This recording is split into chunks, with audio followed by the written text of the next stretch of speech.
Hey everyone, welcome to the podcast. Today we have a very special guest with us. He is Anil. Let me give a small intro about him. He is the CTO and co-founder of Kalvium, and he has been in the tech industry for more than 15 years. He has worked with some of the big names in the industry, including Google and HackerRank. Today we have him here to discuss and give career guidance in the field of technology, and he has been here to answer the questions that have been asked by the students. Welcome, Anil. Welcome to the podcast. It's Hi, exciting to have you here. Savesh. I'm very happy to be here. First of all, welcome Thank you. to the Kalvium system for yourself. I know you've taken admission with us. I'm really excited to see what you'll be doing. I'm more than happy to answer questions as well. Yes, sir. Could you tell us a bit about your background and why you choose to be in the field? Maybe why I choose to be in the field should come first, right? I think very earlier on, during my schooling itself, I realized I have a knack for computer programming. I very vividly remember some time in my eighth standard, or was it ninth standard, we were being taught the GW Basic as a course, the language, and as part of that, the teacher had asked everyone to do the Fibonacci problem, and I found that I was able to just code it up within a couple minutes, and I saw my friends struggling a bit. That gave me a sign. Okay, maybe there's something special here that it clicks with me. And ever since then I've always found that programming is something that's always clicked with me, and I started learning more and more by myself starting there. I think within a few months I knew that this is the field I'm going to pick. So with that, even in my, when I was doing my PUC, which is 11th, 12th, then I went into computer science in my bachelor's, and obviously then graduated, started working in various companies. Throughout this, I've always enjoyed it. So to me, that joy of software, the joy of programming came first.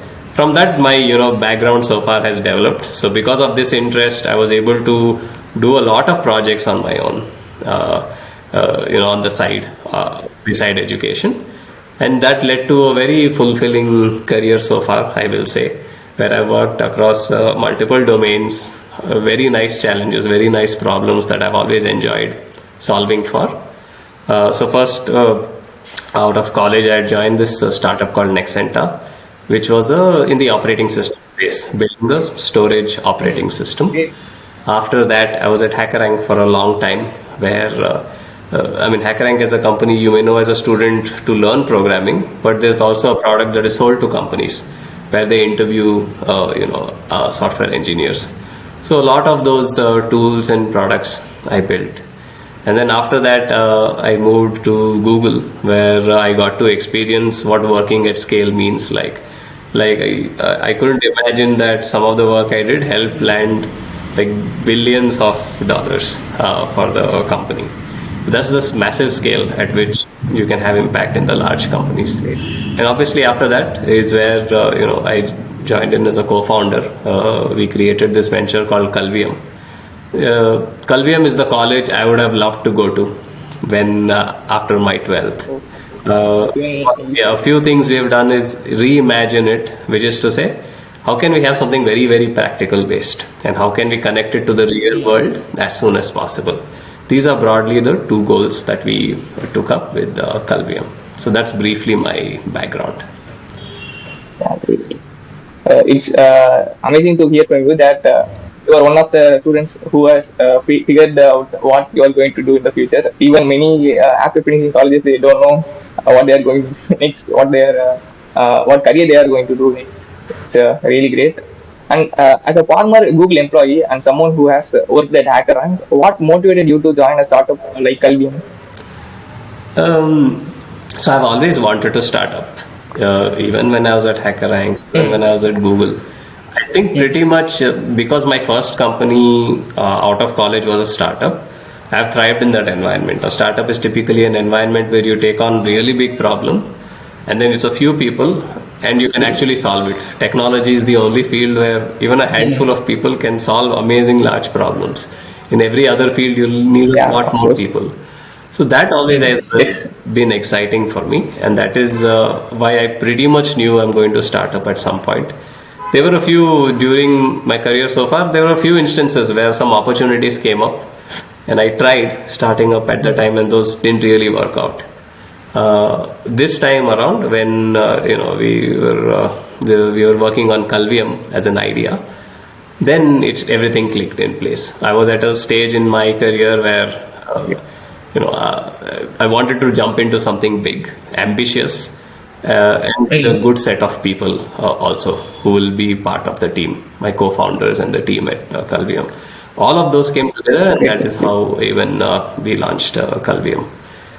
So, I mean, most of these cannot be planned, but broadly there's a direction. For me, the direction in life was to to start up and take on some big challenge. That is how this came about.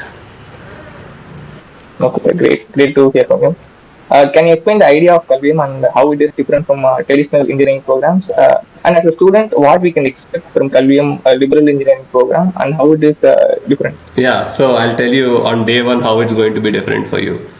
You are going to walk in a Okay. classroom, and the classroom you walk into won't be a traditional classroom. There will be no rows of desks. There will be no use of a blackboard. There is no textbooks the way you imagine, and there won't even be the lectures that you typically imagine. Right? Kalvium is a discussion-led pedagogy, which is to say, you do the self-learning, and the lecturers, the professors, Kalvium mentors are all there to help you when you get stuck. Broadly, our goal is to make it extremely practical oriented, and the theory is learned by doing things practically. It's computer engineering field Practically. where it is very easy to do that. Now, if for example you take civil engineering, right, maybe an architect, you Yeah. cannot learn architecture by building a building. It's very, you can't have 30 Yeah. students building 30 buildings. It first of all is very costly Yes. and very hard to implement. But computer engineering is one field where there's no reason to do theory. You have a laptop, you have pretty much anything possible. Everything is practical. Yeah. So on day one, Yeah. you will walk into a classroom that's actually an office environment. So we set up an open office environment. If you have seen any corporate place where there's maybe cubicles, maybe rows of desks with chairs, you go pick your spot. You'll pick your spot. You'll open up your laptop. The mentors in the class will orient you. How do you go about learning the various courses, various topics? And obviously, they're there to support you. But you take on your journey yourself. And your journey doesn't need to be at the same pace as your peer in the class. Someone may be moving a little fast, someone may be moving a little slow. All of that is fine. There's a clear path set out for you. And at the end of that path, the second big thing that will happen, you'll be doing this path for 1 year, first and second semester. By the end of second semester, we will start the placement process. So in Kalvium, from third to eighth semester, we have put a big course called work integration, Which means the second year, right? which is second Second year year. onwards. So second year onwards, you start working in the Oh. industry. Our belief is the best education doesn't happen from learning from textbooks or listening to lectures. It happens by being in real world teams, solving actual problems, building actual software, right? So that is what we from third semester start for all of our students.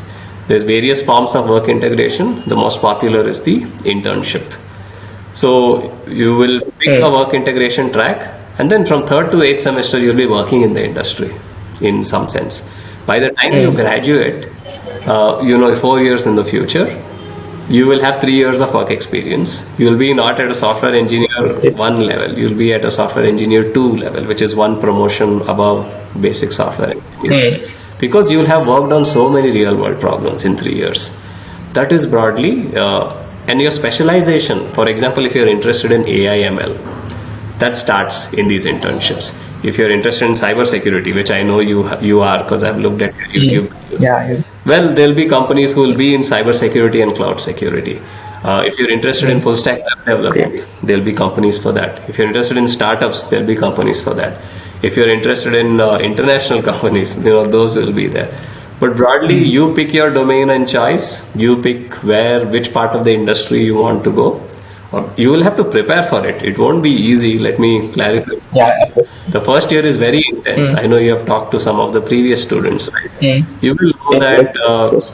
there's a lot of learning to be put in. To be job ready or to be Mm. internship ready on the third semester, you will have Mm. to put in a lot of work. But the reward is, instead of waiting for 4 years, within 1 year, you'll get that Mm. same output for yourself. Yeah. That is what you can expect Mm. from day one to the day year four. Okay. Okay.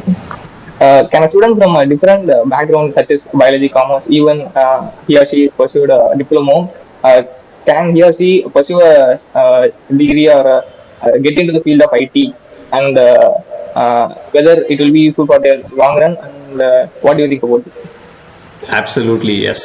If you're interested in computers, computer science, Mm. if you know you get joy from that, then the answer is yes. And Yeah. Kalvium engineering program, right, runs same across all of our university partners and our direct locations. Mm. But broadly, we accept now, depending on the course, right, there may be some university specific conditions.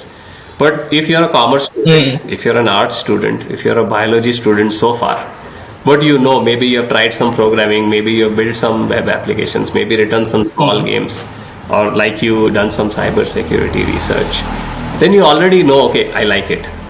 If you're such a person, Mm. you simply Yes. give our entrance test, which is more focused on your knowledge of software world and your knowledge of your algorithmic thinking, your logical thinking, your programmatic thinking.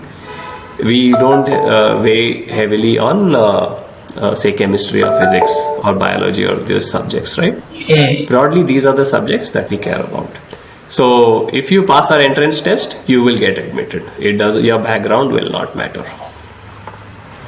Person from a different background can pursue computer science or the pursue his career in the field of IT, crack that KQ challenge. He's from a biology or commerce. Yeah, so correct. I think most students think of exams Yeah. as to be cracked, right? Can I crack IIT? Mm. Yeah. Can I crack CET? Can I crack this? Can I crack that? Now, things that are knowledge based is where this cracking happens, right? You can cram so much effort, try to remember as much as possible, and then in the exam, when those questions are asked, try to answer. There are a whole class of challenges that are not Mm. crackable in that sense. They are more about your the abilities you have innately built up over time. For example, aptitude, Mm. logical thinking, English skills, right? These are skills that you have Mm. that takes years to master. So you cannot take a week, a few weeks, or a month to drastically improve your English. You cannot Mm. drastically improve your communication skills in a month. There is a change that can happen, but Okay. it happens gradually over time. Same with your aptitude, right? In fact, by the time I think the research is that by the time you come around, Mm. your 12th standard or so, even your aptitude has come to Okay. the optimal place. So what KQ does, which is our entrance test, focuses on Mm. these aspects. In the end, programming is about we want to discover the potential of the student Mm. in the world of computer science. Will you enjoy it? Mm. Will you love? Like I said, we're an intensive program. You have to spend 9 to 6:30 in the class doing computers, doing programming, maybe building Okay. apps, software. To be able to enjoy that, you have to have that innate sense of Mm. that curiosity, that creativity, that want of doing this. That's what KQ tries to Mm. Okay. find the potential for. So there is various challenges in there, including, can Mm. you communicate? Can you think logically? Can you think programmatically, algorithmically? Mm. You don't need to know programming, but can you think that way? The questions are designed. So in that sense, I want to call out KQ is not really crackable. KQ is rather something that you take to see how you Okay. stand on these parameters. So don't worry too much about it. Just go take the entrance exam. Now it's like a in terms of how the entrance process works, it's very similar Mm. to a JEE, where you take this one Mm. set of entrance tests, KQ, and all of our partner universities open up. So right now, I think we have signed up with 15 to 17 universities across India. Last year we had two signed up and one we launched. So this year we've launched to 15. Pretty much anywhere in India, I think you'll find a close by location where Kalvium is delivered. So as long as you pass this one test, Mm. all of these open up to you. That's how our process works. Um, so again, don't worry about cracking it. This is not a knowledge-based test that you have to try to crack. This is more about those innate abilities that you have developed over a long time. So you just go in there confidently, do your best. We also weigh heavily on any. Have you already showcased some love for computer science? Have you done learned some bit of programming, maybe by yourself outside of whatever is being taught in the classroom? Try to do something practically as opposed to just the theory. So those are the feedback that we take in our system and try to see how someone would succeed. Another way that KQ is different is we don't have only top rankings. For example, there is no top 500 ranks or scores get the entrance and rest don't, which is typical of most other university exams, something like a JEE and so forth. The KQ is philosophically different in that if you reach above a certain bar, you're in, right? So if 100 students cross that bar, 100 students are in. If 1,000 students cross that bar, 1,000 students are in. If 10,000 cross that bar, we'll take all the 10,000. The difference is that you're not competing with others for your seat. You are essentially just demonstrating. If you get above that level, you're in, right? So that is how KQ works, and that is only this year, by the way. I fundamentally believe if you really enjoy computer science, Kalvium is the place for you. Which is to say, we are also thinking of alternative paths, non-exam paths. In your 11th and 12th, rather than, in my opinion, wasting time trying to crack knowledge-based tests, what if you could just learn many things around computer science by yourself? As long as you learn those things, right, even without taking any entrance test, well, come in. For example, when I looked at your YouTube videos that you have put up so far on your channel, I could already sense, hey, you enjoy doing the cyber security, ethical hacking. I could see you are reasonably proficient on the command line. All of these things tell me that already by looking at all of the things that you have done, I could get a sense that you are someone that enjoys, tinkering with computers, enjoys programming maybe, enjoys working on the command line, trying to, cybersecurity, trying to break system and so forth. That tells me, hey, the potential is already there. So how can we, for every such person who just wants to explore, like you don't need to spend your time preparing for exams. Why don't you just explore this field? And as long as you're someone who enjoys doing that, we want to open up the path in Kalvium for you, even without an entrance test. So that is, our future goal, which is if you love computer science, if you love computers, if you love programming, we'll just open the doors of Kalvium for you. You don't need any entrance test. But that's a little bit in the future as well. Yeah, that's really great because one entrance exam we can go for any university that we like, and that may be our dream university. Okay. And I recently saw that your partnership with Illinois cities in Chicago. It's not only in India where the Kalvium is going worldwide, and it's having the best colleges. That's really great. And within 1 year, which is a great achievement for a startup that could make changes and become the pillars of the next generation. I think on that point, right? This computer science is a global system, global set of problems, and a global career. Very much unlike many other disciplines, these skill set pretty much work around the world, and the same demand supply gap exists there also. There's few qualified students coming out of pretty much all universities of the world, and the demand in the industry is heavy. So system like Kalvium that focuses on that practical knowledge, right? We fully foresee going much beyond India as well. Because very clear, already this year we'll be launching in the Middle East. We are in conversations with universities in UK, in US as well, like you called out. And our goal is to go bring this new process of education everywhere. So we are Make in India startup, so to speak, but our ambitions is to go all over the world. Yeah, what about the higher studies after Kalvium program? Can a student pursue masters after Kalvium if he or she wishes? And many have doubt that whether the degree that they provide is equal to what other colleges provide, what other institutions provide. Can you talk about that? Yeah, the answer is yes. Absolutely yes. Every student of Kalvium is enrolled in a bachelor's program. Now the bachelor's will vary across every university partner or a direct location. So like I think you have taken admission in Yeah. LPU. In LPU it will be a B.Tech computer science. In some of our universities it will be BSc computer Mm. science honors. Some universities it will be BCA honors. In some it will be BE computer science. Mm. Basically, whatever regulatory framework is working for the university in that region, its basis the region or location. But every single student of Kalvium will be enrolled in a bachelor's program and will be, this is a officially accredited provided Mm. bachelor's, which is completely equivalent to any other bachelor's that you know of, and will be fully eligible for higher education, jobs, passport, visa, Mm. all of that. Yeah, other question is, if someone is completed his 10th and pursuing a diploma, after diploma, can he or she join directly in the second year, like other institutes where they have these questions too? Can you answer about it? Yeah, so broadly, like I said, there's many different types of various different Mm. degrees depending on which region.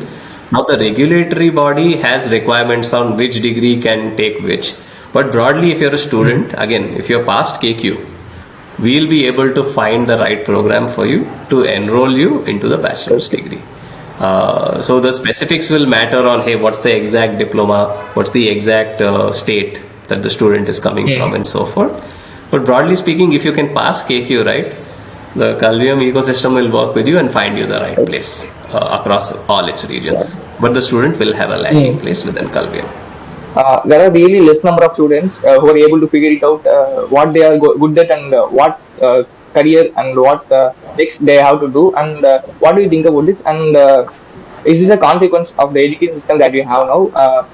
What are the things that the student can do to overcome these issues and find his career, what really suits for him? Yeah.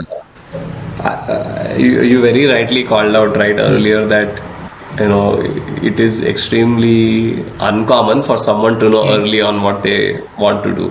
Somehow in my case, just because of those few incidents, Mm. I knew that computers is what I wanted to get in. I don't have an answer, truly speaking. I think Mm. it is because the traditional education system mostly that we have is so focused on that one path, which is, hey, you have to finish your 10th, your board exams, you have to do 11th, 12th. There's broadly two: you have to take commerce stream or science stream or art stream. Because of how brittle the path is, it's like you pick this path, you have to just do it. There's not too much room left for that someone who wants to just explore. The way of finding out what it is that you like is by exploration. You have to try Mm. a few things. So the best answer I can give to anyone who's in 10th and 11th right now, or maybe 8th and 9th also, is to just explore. Try to speak with your parents, speak with your relatives. Maybe you Mm. see in your parents, in your relatives, there may be some businesses, there may be some people who are working in various industries. Talk to them, hey, can I come work with you in your Mm. office, in your shop for It's a like while? exploring what Exactly, really just suits for you. explore. Mm. If you explore a bit, I think you'll identify, oh, I like doing this, I don't like doing this. That is how you can truly discover for yourself. There is counselors obviously that are there. So if you can find a professional career counselor who will talk through you, help you take some, so aptitude tests and so forth. Talk to you, understand your interest, and also can suggest some right steps for you. I wish there was a better answer. That said, I'm very Mm. hopeful for Yeah, it's, the Indian government has launched what's called the new education policy. yeah, Under yes. the new education policy, even in 11th, 12th, now there is no exact streams like Mm. science and arts and math. It's more the credit system. So all the subjects will be open.